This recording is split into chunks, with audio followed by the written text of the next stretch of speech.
আগামী সপ্তাহের শুরুতে এমন একটা বোম পড়বে, তৃণমূল বেসামাল হয়ে যাবে। আমরাও কিন্তু বুঝে নেব, মনে রাখবে আমরা বোমের বদলে বোম মারি না, আমরা বোমের বদলে রবীন্দ্রসঙ্গীতের ভাষায় বলি। আমি বলেছি সপ্তাহের শুরুতে যে অবস্থা হবে তাতে পিসি ভাইপো বেসামাল হবে। ওয়েট, কোন বোমা ফাটার কথা বলছেন রাজ্যের বিরোধী দলনেতা শুভেন্দু অধিকারী? রাজ্যের মুখ্যমন্ত্রী বা কিসের জন্য বিরোধী নেতার বক্তব্যকে আক্ষরিক অর্থে ধরতে চাইছেন? কি বা হতে চলেছে রাজ্যে, তাও আবার সপ্তাহের শুরুতেই? সেই চাপানুতরের অবসান।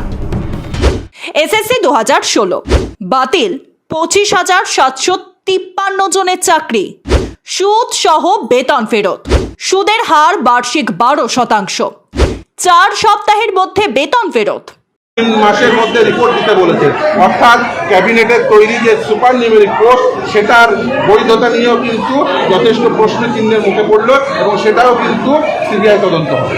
অতএব বোমাটি ফাটল এবং লোকসভা ভোটের মাঝে এসএসসি মামলার এই রায় রাজ্য সরকারের কাছে বড়সড় বিস্ফোরণ বলেই মনে করা হচ্ছে।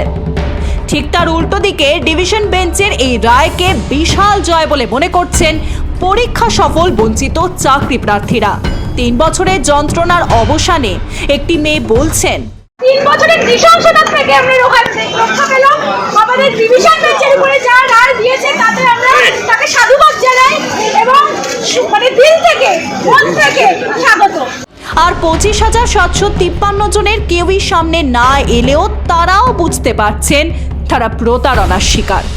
আর সেই প্রতারণা করেছে রাজ্যের সরকার, শাসক দল তৃণমূল কংগ্রেস আর অঞ্চলে অঞ্চলে ছড়িয়ে থাকা শাসক দলের নেতারা, যারা নিজেরা টাকা খেয়েছেন, সরকারি শিক্ষক অশিক্ষক কর্মচারীদের চাকরি বিক্রি করেছেন, যোগ্য প্রার্থীদের বঞ্চিত করে অযোগ্যদের চাকরি দিয়েছেন।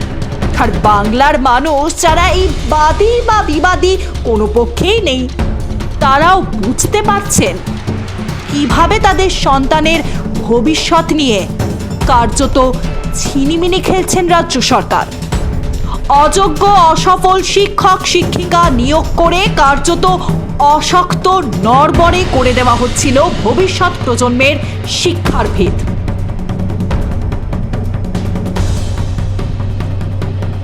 লক্ষ টাকার বিনিময়ে শিক্ষকপত্র বিক্রি করে, তাই তো আমরা রাস্তায় পড়ে এই কমিশন হায় হায় হায় হায় হায়। এই সংগ্রাম চলছে চলবে চলছে চলবে, রক্তলীরা রক্ত দাও, রাজ্য চাকরি ফিরিয়ে দাও। আজ থেকে নয়, 2012 সাল থেকে। কিন্তু এই রায় 2016 এসএসসি। এই মামলার ঘটনাক্রম কেমন ছিল দেখুন। 2021 সালের নভেম্বর মাসে গ্রুপ ডি পদে বেআইনি নিয়োগের অভিযোগে এসএসসির বিরুদ্ধে প্রথমবার মামলা হয়। 2021 ডিসেম্বরে অবসরপ্রাপ্ত বিচারপতি রঞ্জিত কুমার বাগের নেতৃত্বে অনুসন্ধান কমিটি নবম, দশম, একাদশ, দ্বাদশ শিক্ষক নিয়োগ এবং গ্রুপ ডি, গ্রুপ সি পদে শিক্ষাকর্মী নিয়োগে অসঙ্গতির অভিযোগে মামলা। কলকাতা হাইকোর্টের সিবিআই তদন্তের নির্দেশ।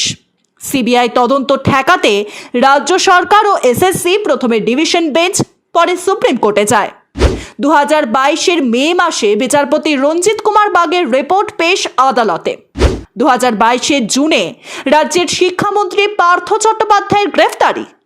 2022 সেপ্টেম্বর মাসে হাইকোর্টে সিবিআই এর রিপোর্ট পেশ, মেয়াদ উত্তীর্ণ প্যানেল থেকে নিয়োগের অভিযোগ, ওয়েমার্কশিট জালিয়াতির অভিযোগ, ঘোষিত শূন্য পদের থেকে বেশি পদে নিয়োগের অভিযোগ, অর্থের বিনিময়ে নিয়োগের অভিযোগ। 2023 বিচারপতি অভিজিৎ গাঙ্গুলির রায়তে বাতিল হয়ে যায় চাকরি। অনৈতিক চাকরি বাতিলের বিরুদ্ধে প্রথমে ডিভিশন বেঞ্চ, তারপরে সুপ্রিম কোর্টে যায় রাজ্য সরকার। 2023 নভেম্বরে সুপ্রিম কোর্ট থেকে কলকাতা হাইকোর্টে ফিরিয়ে দেওয়া হয় মামলা। যদি যারা যোগ্য তারা পাবেন, যারা অযোগ্য তারা জয়নিংয়ের কথা কিভাবে শুরু হবে? সেটা আদালত অর্ডারটা তো পুরোটা আপলোড হয়নি, অর্ডারটা তো পুরোটা পড়েননি, যে অংশগুলো পড়েছেন সেই অংশগুলো বললাম। মূলত অর্ডারটা আপলোড হয়ে গেলে পুরোটা জানবে। দাদা, যারা চাকরি প্রার্থী এখানে আছেন এবং তারা আনন্দ পেতেছেন, তাদের জন্য অর্ডারে কিছু আছে আলাদা? অবভিয়াসলি তারা এই যোগ্য বঞ্চিত চাকরি প্রার্থীরা এতদিন ধরে তারা বঞ্চিত হয়ে আসছিলেন, এতদিন ধরে তো তারাই এই আন্দোলন করছিলেন। সেই আন্দোলনের জয় হলো যোগ্য বঞ্চিত চাকরি প্রার্থীরা, যারা বলছিলেন এখানে আমরা বঞ্চিত হয়েছি, অযোগ্যরা চাকরি পেয়েছে, যাদের এদের কথা শোনা হচ্ছিল না, আজকে আদালত শুনেছে এবং নির্দেশ দিয়ে। না, বাতিলটা তো বটেই, কিন্তু নিয়োগটা? হ্যাঁ, অবভিয়াসলি তারা পাবেন, যারা যোগ্য তারা পাবেন। অবশেষে প্রমাণ হলো বিচারপতি অভিজিৎ গঙ্গোপাধ্যায়ের রায় যথাযথ ছিল।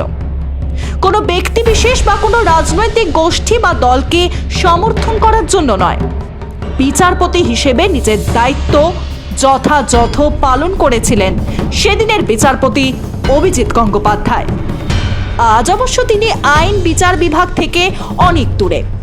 শাসক দল তৃণমূল কংগ্রেস যেভাবে তাকে আক্রমণ করেছিলেন বিগত 3 বছর ধরে, উল্টো দিকে যেভাবে তিনি একের পর এক সাহসী নির্দেশ দিয়েছিলেন, তারই ফলশ্রুতি আজকের রায়। অবশ্যই ক্যাবিনেট তো সামগ্রিক দায়িত্বশীল হিসেবে কাজ করে, সামগ্রিকভাবে ক্যাবিনেট যুক্ত। সেই জন্যই তো আমি মমতা ব্যানার্জি সরকার পদত্যাগ করতে বলছি, এবং এটা ধরা পড়ে গিয়েছিল আমার সামনে।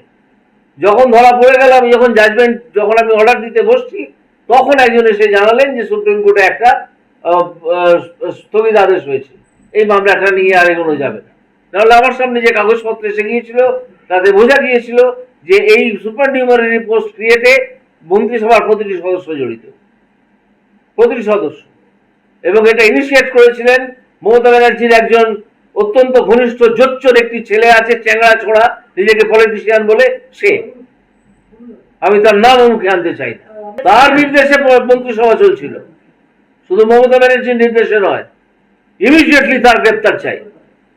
আমি তো বললাম যে যারা যোগ্য প্রার্থী হিসেবে উঠে আসবেন, যাদের পুনর্মূল্যায়নের ফলে যাদের যোগ্য প্রার্থী বঙ্গবন্ধু চাকরিও করছিলেন, নিশ্চয়ই রাজ্য সরকার, তখন যে রাজ্য সরকার থাকবেন, আমি আশা করছি নির্লজ্জ সরকার আজকেই পদত্যাগ করবে। আশা করতে পারি, আর কি করতে পারি? আমার ক্ষমতা থাকলে আমি তাদেরকে কান ধরে টেনে নামিয়ে দিতাম এই ক্ষমতা থেকে। সে ক্ষমতা আমার নেই, মানুষের আছে, জনগণের আছে। ভোট এসছে, ভোট এসে গেছে, আপনারা দেখতেই পাবেন ভোটে কি হয়। এর তো শুধু প্রসারী প্রভাব পড়বে দুটো যে আমাদের সম্প্রদায়, মূল সম্প্রদায় আছে, হিন্দু এবং মুসলিম। বহু মুসলিম ছাত্রের চাকরি উনি হতে দেননি, বহু। তারা আজকে রাস্তায় কেঁদে বেড়ায়। কেন এটা হবে? চাকরিওয়ালার ব্যক্তিগত সম্পত্তি।